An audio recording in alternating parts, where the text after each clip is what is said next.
50 বছরেরও বেশি সময় ধরে নাসা সহ বিশ্বের শীর্ষস্থানীয় জ্যোতির্বিজ্ঞান গবেষণা প্রতিষ্ঠানগুলো পৃথিবীর বাইরে প্রাণের অস্তিত্বের সন্ধানে দৃঢ়তর প্রচেষ্টা চালিয়ে যাচ্ছে।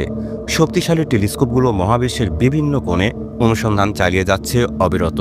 এই দীর্ঘ অনুসন্ধানের ইতিহাসে সবচেয়ে চাঞ্চল্যকর এবং জোরালো তথ্যটি দিয়েছে নাসার জেমস ওয়েব স্পেস টেলিস্কোপ।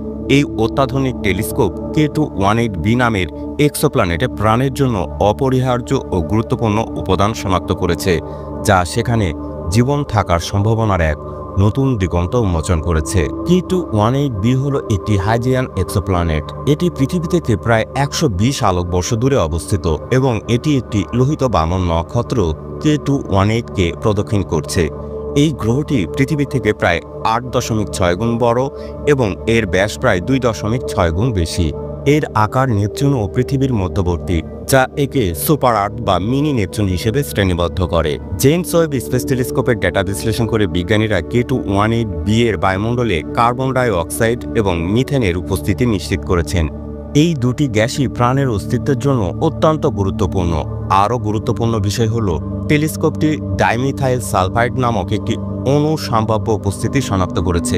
পৃথিবীতে এই ডিএমএস অণুটি প্রধানত ফাইটোমাস এর মতো সামুদ্রিক জীব দ্বারা উৎপাদিত হয়। ডিএমএস এর উপস্থিতি K2-18b-তে বায়োলজিক্যাল প্রক্রিয়ার শক্তিশালী ইঙ্গিত দেয়। এর আগে হাবল স্পেস টেলিস্কোপ K2-18b এর বায়ুমণ্ডলে জলীয় বাষ্পের উপস্থিতি প্রমাণ করেছিল। জেমস ওয়েব স্পেস টেলিস্কোপের সাম্প্রতিক তথ্য এই ধারণাটিকে আরও জোরালো করেছে। এই গ্রহে সম্ভবত তরল জলের মহাসাগর রয়েছে, যা প্রাণের উৎপত্তির জন্য একটি মৌলিক শর্ত। তরল জল, কার্বন ভিত্তিক অণু এবং একটি শক্তিশালী শক্তির উৎস একত্রিত হলে প্রাণের সম্ভাবনা বহুগুণ বৃদ্ধি পায়। K2-18b-তে প্রাণের উপাদানের এই শনাক্তিকরণ জ্যোতির্বিজ্ঞানীদের মধ্যে ব্যাপক উৎসাহ সৃষ্টি করেছে। তবে এই আবিষ্কার এখনও প্রাথমিক পর্যায়ে রয়েছে এবং আরও বিস্তারিত গবেষণার প্রয়োজন। ডিএমএস এর উপস্থিতি নিশ্চিত করতে এবং অন্যান্য বায়োসিগনেচার অনুসন্ধান করতে আরও পর্যবেক্ষণ এবং ডেটা বিশ্লেষণের প্রয়োজন। এই গ্রহটি সম্পর্কে আরও কিছু জানার আছে?